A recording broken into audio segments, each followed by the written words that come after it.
Hello అండి, అందరికీ నమస్కారం. అందరూ ఎలా ఉన్నారు? ఈరోజు నేను ఈ వీడియోలో 3 చుక్కలతో 30 రోజులకు సరిపడా ముగ్గుల్ని వేసి చూపించబోతున్నాను. వీడియో లెంత్ ఎక్కువ అవుతుందని 2 వీడియోస్గా అప్లోడ్ చేశాను. పార్ట్ ఏ వీడియోని ఎవరైనా చూడకుండా ఉన్నట్లయితే ఆ వీడియోని కూడా చూసి మీకు నచ్చినట్లయితే లైక్ చేయండి. అలాగే ఈరోజు పార్ట్ 2 వీడియోని అప్లోడ్ చేస్తున్నాను. మీకు నచ్చినట్లయితే ఈ వీడియోని స్కిప్ చేయకుండా చూసి మీకు నచ్చినట్లయితే లైక్ చేయండి. అలాగే ఎవరైనా ఫస్ట్ టైం కనుక ఛానల్ని చూస్తున్నట్లయితే ప్లీజ్ సబ్స్క్రైబ్ చేసుకోండి. నా వీడియో నోటిఫికేషన్స్ మీ దాకా రావాలి అనుకుంటే పక్కనున్న బెల్ ఐకాన్ని క్లిక్ చేసి ఆల్ అనే ఆప్షన్ని క్లిక్ చేయండి. అప్పుడు నేను వీడియో పెట్టిన వెంటనే నోటిఫికేషన్స్ మీకు వస్తాయి.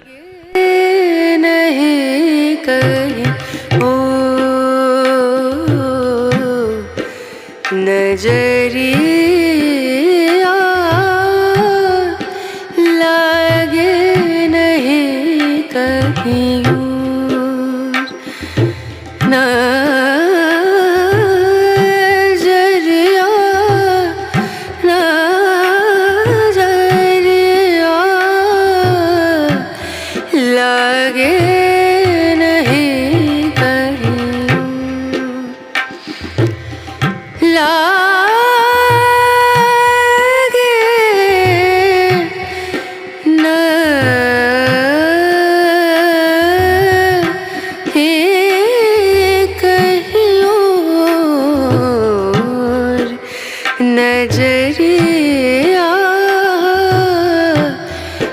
लगे नहीं कहीं ओ नजरिया लगे नहीं कहीं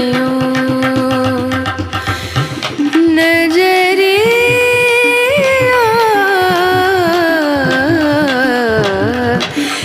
लगे कहीं लागे नहीं कहीं लागे नहीं कहीं ओ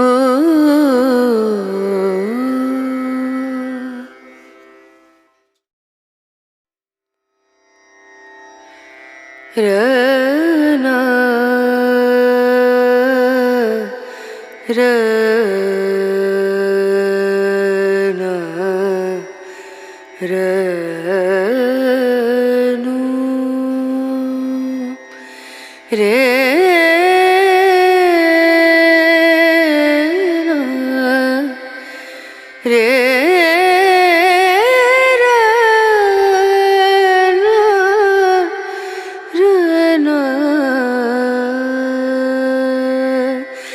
नजरिया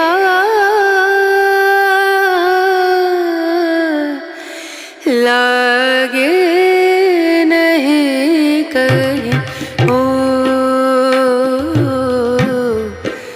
नजरिया लागे नहीं कहीं लागे नहीं कहीं लागे नहीं कहीं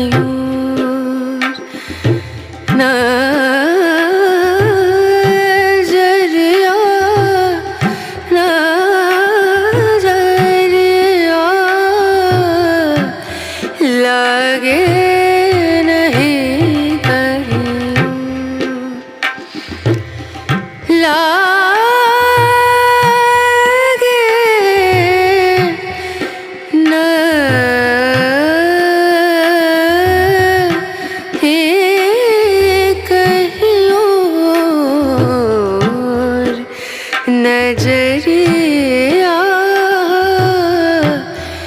लागे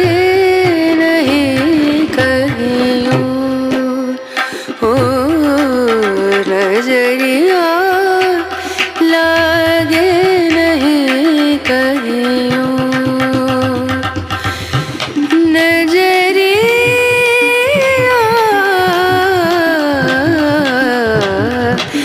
लागे नहीं कहीं लागे नहीं कहीं लागे नहीं कहीं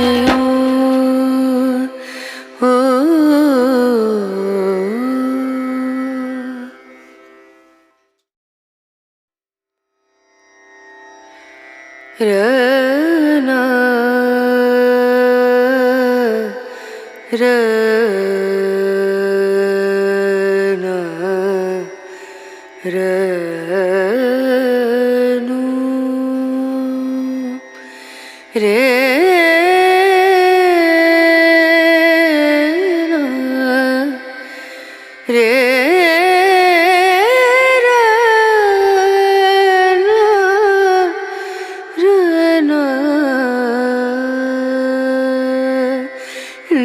नजरिया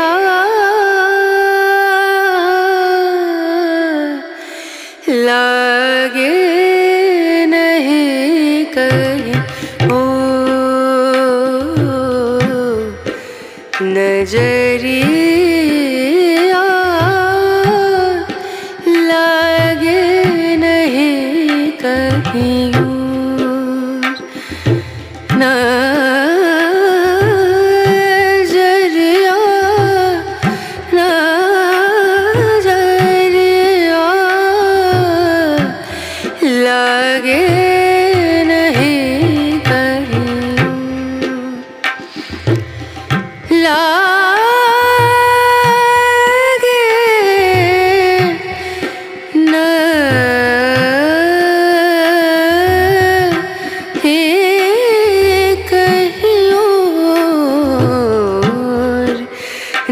नजरिया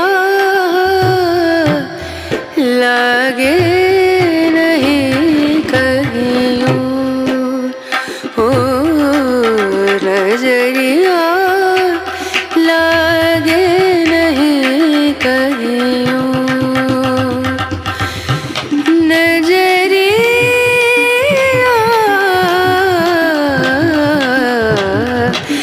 लागे कहीं लागे नहीं कहीं लागे नहीं कहीं ओ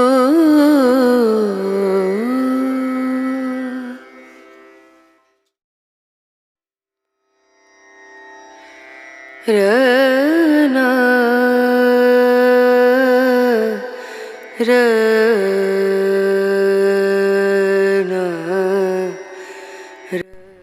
ఇవేనండి నేను వేసిన 3 చుక్కలతో 30 రోజులకు సరిపడా చిన్న చిన్న ముగ్గులు. మీ అందరికీ నచ్చాయనుకుంటున్నాను. నచ్చితే మాత్రం తప్పకుండా లైక్ చేయండి. మీ ఫ్రెండ్స్ అండ్ ఫ్యామిలీ మెంబర్స్కి షేర్ చేయండి. మోర్ వీడియోస్ కోసం సబ్స్క్రైబ్ చేసుకోవడం మాత్రం అస్సలు మర్చిపోకండి. Thank you so much for watching my video.